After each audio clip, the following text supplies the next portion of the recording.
We're all used to thinking about workplace dangers we can see, right? Like a falling object or a sharp tool. But what about the ones you can't see, the ones you just feel? That's what we're talking about today, occupational vibration. It's this hidden hazard that a lot of people overlook, but the consequences, they can be serious and they can be permanent. And listen, right from the get-go, the official guidelines on this are pretty blunt. This quote says it all, doesn't it?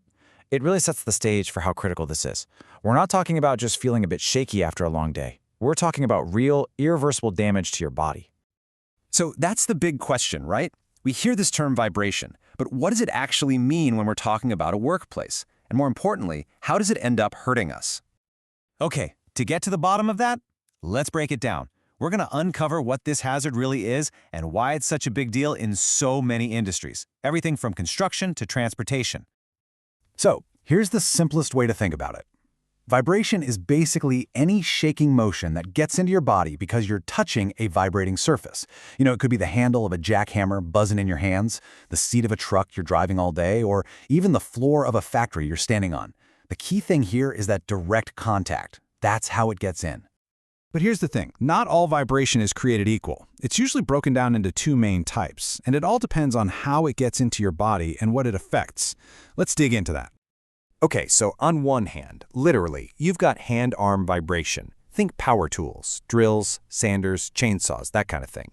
The vibration is focused and it mostly messes with the nerves and blood vessels in your hands and arms. Then, you've got the other type, whole body vibration. This is the stuff that comes up through your seat or the floor when you're in a vehicle or operating heavy machinery. This affects your entire system, and it can lead to some really nasty stuff like chronic back pain or even damage to your internal organs. Yeah, I know these diagrams look super technical. They're pulled straight from the official safety guidelines. But don't worry about all the formulas. What they're really showing us, in a visual way, are those two different paths we just talked about. One is vibration traveling from a tool right up your arm. The other is that full-body shake you get from a seat or a platform. It's just the science that explains these two kinds of risk.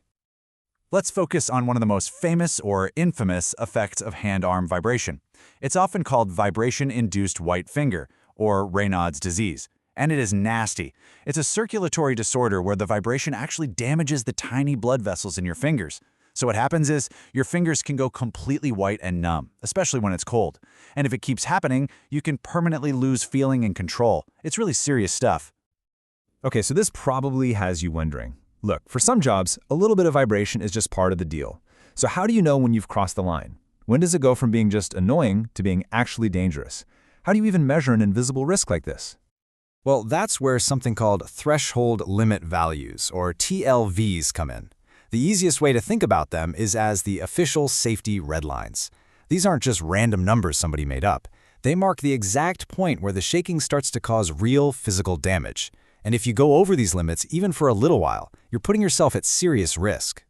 And this table, this really tells the whole story. It's all about the trade-off between how intense the vibration is and how long you're exposed to it. So check this out for hand-arm vibration. If you're working a full day, like 4 to 8 hours, the safe limit is pretty low, just 4 meters per second squared. But if your total exposure for the whole day is less than an hour, your body can handle a vibration level 3 times as high. It's all about that total dose you get over the day. So, what's the bottom line? It's a pretty simple rule. The less time you're exposed, the higher the level of vibration you can safely tolerate.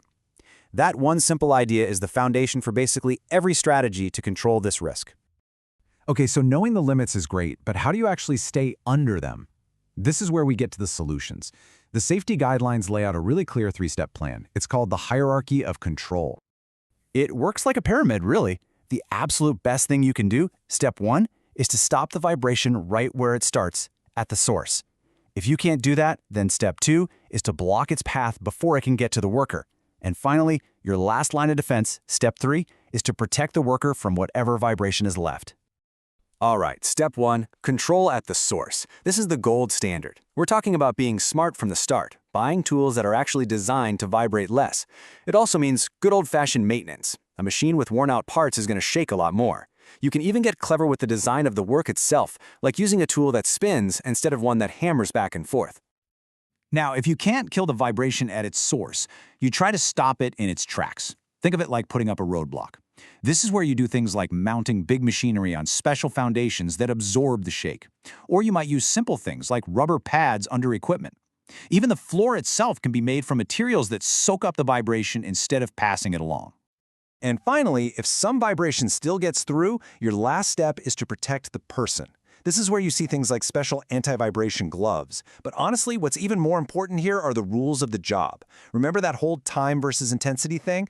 This is it in action. You limit how long someone has to do a high vibration task, you make sure they take breaks, and you rotate people through different jobs so nobody gets hammered by it all day long.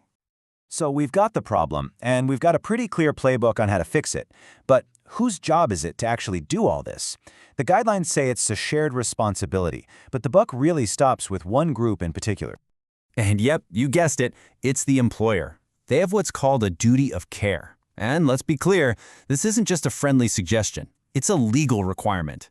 They're the ones who have to provide safe tools, put these control programs into action, train everyone on the dangers, and ultimately, they are responsible for the health and safety of their people. Period.